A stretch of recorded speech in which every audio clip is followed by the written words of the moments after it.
Alors, bonsoir à tous, bonsoir à toutes, parents ivoiriens. C'est encore moi, votre serviteur Michel Zama. Pour ceux qui me connaissent déjà, j'ai plus à être présenté et ceux qui me suivront maintenant, c'est votre serviteur Michel Zama. Et ceux qui regarderont ma vidéo, qu'ils la partagent et qui s'abonnent aussi à ma chaîne pour qu'ensemble on ait l'occasion de discuter sur certains points qui concernent l'actualité de notre pays, de la Côte d'Ivoire. C'est très important. Il faut toujours qu'on soit en contact pour parler des problèmes vraiment qui sont, je dirais, provoqués par le malin, par le diable. Parce que je sais que mon pays, 10 ans, 20 ans en arrière, mon pays était encore béni. Mais en ces derniers moments, je sais que vraiment le diable est beaucoup sur mon pays. Donc c'est aussi une occasion d'interpeller aussi les hommes de Dieu qui sont établis dans ce pays-là, de prier fortement. C'est très important pour cette nation-là. Parce que les Ivoiriens, dans leur ensemble, c'est un peuple de paix. C'est un peuple qui conjugue la paix, en fait. C'est un peuple qui est béni par le Seigneur. C'est un peuple qui est hospitalier. C'est un peuple qui n'a pas connu la guerre. C'est un peuple qui n'a pas connu les difficultés. Donc, en tout cas, une fois encore de plus que les hommes de Dieu, que ce soit les pasteurs, que ce soit les imams, je demande votre prière pour que ce pays retrouve sa stabilité. Bon, d'entrée de ma vidéo, en bas de ma vidéo, ou encore le titre de ma vidéo, j'ai dit et j'ai écrit, pour ne pas dire j'ai écrit, que Dieu ait pitié de l'âme de Anne Ouleto. Que Dieu ait pitié de son âme. Pourquoi est-ce que Dieu doit avoir pitié de son âme? Vraiment, Dieu doit avoir pitié de son âme. Parce que j'ai mal. J'ai mal, oui, pour ce que Anne Ouleto fait dans mon pays. Anne Ouleto, c'est d'elle qu'il s'agit. Il s'agit de la femme au bulldozer. La femme au bulldozer. On la connaît tous en Côte d'Ivoire. Dieu doit avoir pitié de son âme parce que son âme, elle a déjà vendu son âme. Elle a vendu son âme aux sanguinaires, aux oiseaux de mauvais augure qui sont dans notre pays. Anne Ouleto a déjà vendu son âme. Raison pour laquelle je dis que Dieu ait pitié de son âme. Si Anne Ouleto n'a pas pitié des Ivoiriens qui depuis un moment sont dans les difficultés après avoir enlevé le président Laurent Gbagbo au pouvoir, si Anne Ouleto n'a pas pitié de l'Ivoirien, si Anne Ouleto n'a pas peur des Ivoiriens et qu'à tout moment, elle est sur les Ivoiriens avec des caterpillars, des bulldozers, si Anne Ouleto n'a pas peur, n'a pas pitié des Ivoiriens, jusqu'à ce qu'elle les conduise dans les cimetières pour y séjourner, il faut vraiment que Dieu ait pitié de son âme. Anne Ouleto, à mon humble avis, je pense que elle n'est pas née d'une mère et d'un homme. Anne Ouleto est quittée dans le ciel. Oui, suivez mon regard, elle est quittée dans le ciel parce que ses agissements sont très inhumains. Inhumains. Voilà un pays qui a vécu une crise où des milliers d'Ivoiriens ont été massacrés. Et ils ont été massacrés par sa complicité. Ou encore avec sa complicité avec Dramane. Et non seulement ça ne les a pas suffi, et ils viennent au pouvoir, et les Ivoiriens, qui après avoir souffert d'une crise, elle les déloge avec des caterpillars. Elle les fait dormir au cimetière. L'Ivoirien aujourd'hui n'a plus un toit. L'Ivoirien aujourd'hui n'a plus un petit commerce à cause de Anne le Toit avec Dramane. C'est-à-dire, ça ne peut pas me surprendre aujourd'hui aussi parce que d'entendre Anne Ouleto dire que le peuple oué, il n'y a pas eu de génocide chez le peuple oué. Parce que l'Ivoirien, dans son ensemble, si elle n'a pas pitié, elle n'a pas eu pitié d'eux, qu'elle les écrase, elle écrase les Ivoiriens tous les jours avec des bulldozers, ça ne m'étonne pas aussi qu'elle ait pitié, qu'elle n'ait pas pitié de sa population, de sa tribu. Il y a eu toutes les ONG qui ont fait des enquêtes dans le Grand Ouest, qui ont attesté, tel que Human Rights qui a attesté qu'il y a eu un génocide. Ouais. Nous-mêmes qui étions au pays, quand il y a eu la crise en 2011, en une seule journée, je crois à Guitrozon ou Petit Djekoué, en une seule journée, il y a eu 700 morts. Une seule journée, 700 morts. Si on doit totaliser ces 700 morts-là, ou encore comptabiliser ces 700 morts avec tous les autres morts, les autres ouais qui sont morts, si on doit faire l'addition de tout ce peuple qui a été massacré, à nous le taux. Si tu n'as pas cœur, si tu n'as pas un cœur, ou encore si tu n'as pas pitié, il faut quand même avoir peur. Il faut quand même honorer la mémoire de ces personnes-là, de tes parents qui ont été des martyrs dans cette crise-là. Vraiment, les mots me manquent. Je me pose la question si c'est une pierre qui est à la place de ton cœur. Je me demande si tu as mis des enfants au monde. Comment tes propres parents. Je me pose la question, après avoir dit ce que tu viens de dire, après avoir sorti ces propos, tout en disant qu'il n'y a pas eu de génocide dans le Grand Ouest, chez les Oué, après avoir dit, après avoir avancé ces propos, toi, Anne Ouleto, comment est-ce que tu t'es ressenti?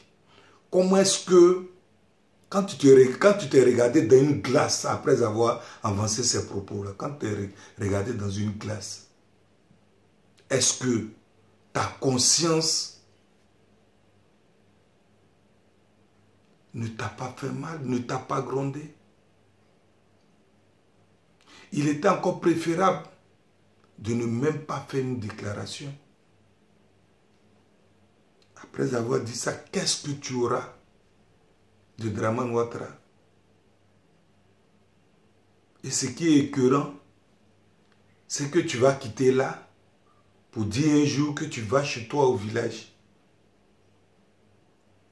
Mais c'est méchant. C'est vraiment aberrant ce que tu as fait. Si tu te taisais, c'était encore mieux que d'insulter la mémoire des pauvres ouais qui sont tombés sous les balles assassines de Dramane Ouattara. C'est méchant. En fait, c'est hallucinant. C'est quand même étonnant de t'entendre dire ça. Tu n'étais pas obligé. Tu dis qu'il n'y a pas eu un génocide. Mais s'il n'y a pas eu un génocide, avec ces milliers de morts, est-ce qu'il y a une autre définition? Il y a un autre mot qui peut remplacer ce génocide qu'il y a eu dans le Grand Ouest? Si, bon, parce que pour nous autres, on ne comprend pas trop le français. On ne connaît pas, on comprend, on ne sait pas tous les mots qu'on connaît. S'il y a d'autres mots qui peuvent remplacer ça, dis-le-nous. Parce que à nos yeux, si en moins de 3 mois, en moins de 2 mois, si je dois le dire, s'il y a eu des milliers de personnes qui sont tombées sous les balles assassines des rebelles, pour moi, on appelle ça un génocide. Le plan qui était mis en place, c'était simplement faire une épuration ethnique dans l'Ouest. Et cette épuration ethnique-là, elle a été faite, seulement que elle n'a pas réussi dans son ensemble. Donc, Anne Ouleto, c'est vraiment méchant. C'est vraiment méchant de ta part de ne pas reconnaître aujourd'hui ce génocide qui a été frappé par tes parents. C'est déshonorant de ta part que d'autres personnes aillent dans ton village ou encore aillent dans ta région pour commémorer la mort de tes parents. C'est aberrant, c'est déshonorant de ta part. Pourquoi tu le fais? Tu veux être ministre. Tu ne seras pas ministre éternellement. Tu ne seras pas ministre éternellement. Parce que tout ce que nous touchons, tout ce à quoi nous touchons sur cette terre est éphémère. Alors tu nous diras que après être ministre, un jour tu iras dans ta région pour qu'on t'acclame. C'est malheureux. C'est malheureux. Les mots me manquent en fait. Mais comme j'ai dit, tu n'es pas né d'une mère, tu n'es pas né d'un homme. C'est pourquoi Dieu ne te payera pas ça. Mais sache que sur cette terre-là, tout acte qu'on pose a des répercussions sur notre vie. Et tu le payeras. Pour ce fauteuil ministériel, il va passer. Mais l'acte que tu as posé, c'est-à-dire que tu as été en complicité avec Dramane Ouattara pour verser le sang des Ivoiriens, tu continues toujours de faire pleurer les Ivoiriens dans toute la capitale ivoirienne, en les mettant dehors, en les écrasant. Mais le pouvoir, il est éphémère, Anne Ouleto. Je parie que si tu t'es marié dans ta vie, chez toi à la maison, c'est toi qui portes la culotte.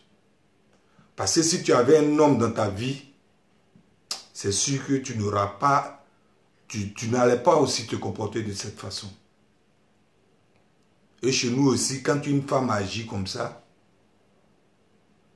on ne se pose pas la question. On ne se pose pas des questions. On sait tout de suite que cette dernière-là, c'est une sorcière. Et toi, te voyant, c'est-à-dire ta forme, tout et tout, tes joues, tout et tout, quand on voit ton visage, tu sors d'un génie. C'est-à-dire, c'est un génie même là. Tu incarnes même un génie. Un génie maléfique. Parce que chez nous en Afrique, il y a des génies qui sont gentils. Mais pour toi là, tu es l'incarnation d'un génie maléfique. Et je suis sûr que tes parents sont allés voir un génie pour qu'on te mette au monde. Ça c'est sûr. Parce qu'une personne, surtout une femme, qui a un cœur de ce genre-là, c'est difficile quand même de voir ça. Parce qu'une femme, on sait qu'elle met au monde, elle souffre pendant 9 mois avant de mettre au monde, avant de mettre un homme, une personne au monde. Donc pour la femme qui connaît plus ou moins la maternité, l'affection, les douleurs de l'accouchement, ne peut pas se comporter de cette façon-là. Tu primes les Ivoiriens. Tu marches sur eux. Pourquoi? Parce que tu veux devenir ministre. Parce que tu es ministre. Mais sache que la conscience ou encore tous ces pleurs-là des Ivoiriens, toutes ces larmes-là couleront sur toi. Tu ne finiras pas ou encore tu finiras très mal. Les mots peut-être me manquent ce soir, mais sache que tu vas le payer. Tu vas le payer. Si tu dis aujourd'hui que les guerriers, c'est parce qu'ils sont paresseux, c'est parce qu'ils sont fainéants, que cette crise-là, c'est pourquoi cette crise-là leur est arrivée, ou encore c'est pourquoi aujourd'hui ils vivent ces difficultés-là, que Dieu te récompense. Si tu n'es pas sorti dans les entrailles d'une femme guérie, que Dieu te récompense. Mais nous, étant des Ivoiriens, ayant subi aussi cette crise-là à notre manière, nous savons que le peuple guéri a payé la lourde tribut de cette guerre. Nous allons toujours soutenir ce peuple-là. Nous allons toujours les soutenir. C'est que aussi je ne comprends pas pourquoi est-ce que c'est toujours nous les hommes de l'Ouest. C'est toujours nous les hommes de l'Ouest qui trahissons. Hein? Je ne comprends pas. Quand tu vois aujourd'hui, tu vas sur la toile aujourd'hui, trahi même là, je ne dirais pas trahi, mais qui sont toujours, on est toujours dans des mauvaises situations. Dans des mauvaises situations, c'est-à-dire, quand il y a des situations souvent malsaines, les tromperies, pourquoi est-ce que nous les hommes de l'Ouest, on n'est pas loyaux? Ça me fait mal. Tu vas aujourd'hui sur la toile, tous ceux aujourd'hui qui accablent le président Laurent Gbagbo, c'est nous les hommes de l'Ouest. Pourquoi? Pourquoi est-ce que nous sommes comme ça? Vous qui vous mettez sur les réseaux sociaux aujourd'hui et puis vous faites des commentaires, vous étiez hier, comment on appelle là, sur le point A, aujourd'hui vous vous retrouvez sur le point B. Quand vous asseyez et puis vous analysez votre vie, votre parcours, tout et tout. Est-ce que dans votre tête, est-ce que vous arrivez à avoir des sommeils tranquilles? Je parle des cas de, soi-disant, comme on appelle la Johnny Pacheco, Kukunyo Chris. Aujourd'hui, si ce n'est pas Kukunyo Chris, c'est Naonou Gouza. Si ce n'est pas aujourd'hui Naonou Gouza, c'est Zasso en global. Si ce n'est pas aujourd'hui Zasso en global, c'est Anne Mouleto. Je ne comprends pas. Pourquoi est-ce que vous nous donnez ce déshonneur-là? Pourquoi est-ce que vous êtes si déshonorant que ça? Pourquoi? Je n'arrive pas à comprendre quoi. Pourquoi est-ce que vous êtes aussi déshonorant que ça? Quand vous entendez sur la toile d'autres personnes, d'autres groupes ethniques nous insultent à cause de vous, ça ne vous dit rien. Pourquoi est-ce que vous êtes comme ça? Pourquoi est-ce que vous êtes comme ça?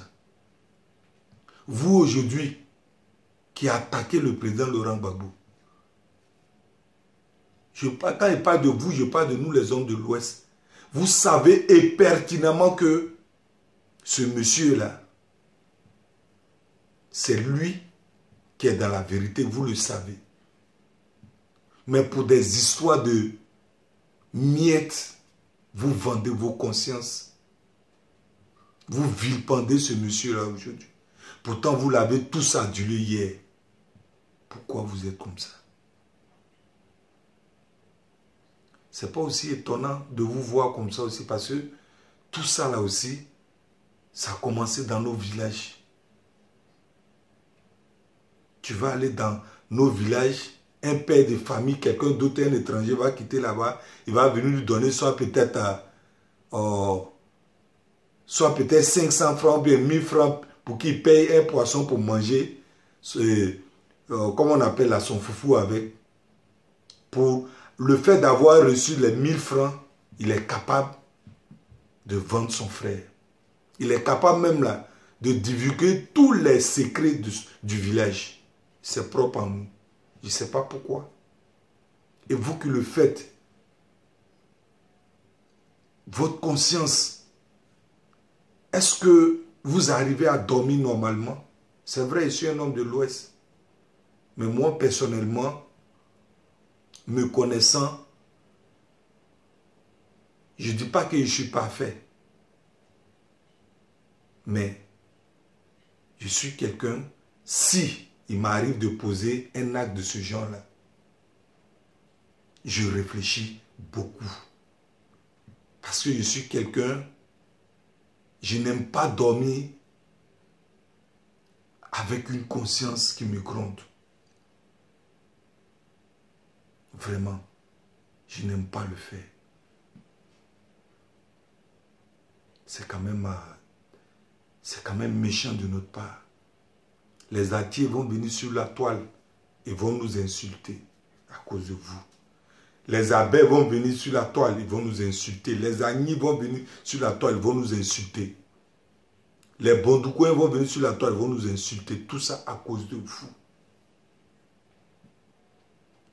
Mais reprenez conscience, bon sang. Reprenez conscience. Vous avez quelqu'un qui vient de votre région. Cette personne-là, je peux comprendre que c'est nous seuls, nous les hommes de l'Ouest, qui le soutenons. Là, au moins, on allait dire, c'est de façon, si tu veux, si vous voulez, de façon régionale. Ou encore, comme il vient de chez nous, c'est pourquoi on le soutient. Mais cet homme-là est soutenu pratiquement par toutes les populations ivoiriennes. Par les Africains, par les Européens. Et vous-même qui êtes ses propres parents, c'est vous qui le vilipendez. Comment est-ce qu'on peut comprendre ça? Comment est-ce qu'on peut comprendre ça? C'est quand même difficile à comprendre, hein?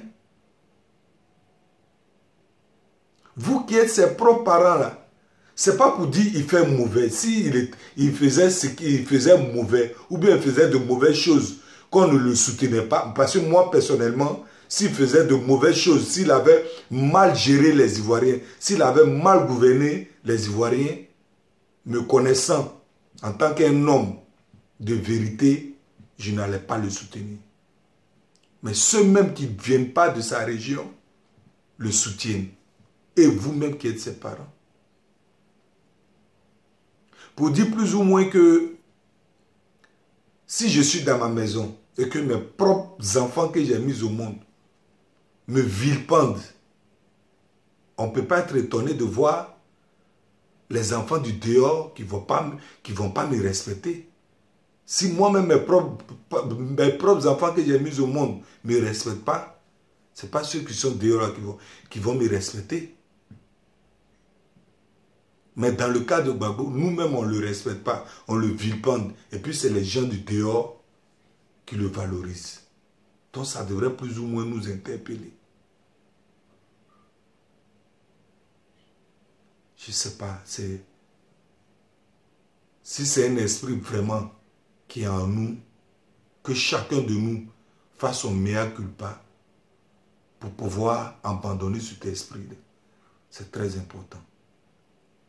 Je vais finir ma vidéo pour dire à Anne Bouleto que tout à l'heure, j'ai mis une musique de funérailles de chez nous. Cette musique-là, si j'ai mis cette musique-là, c'est pour que tout ce que tu as fait, tout le tort que tu as causé aux Ivoiriens jusqu'à aujourd'hui, c'est pour que tu le payes. Tu vas le payer. Que Dieu bénisse les Ivoiriens. Que Dieu bénisse les Ivoiriennes. C'était mon message de ce soir. Merci.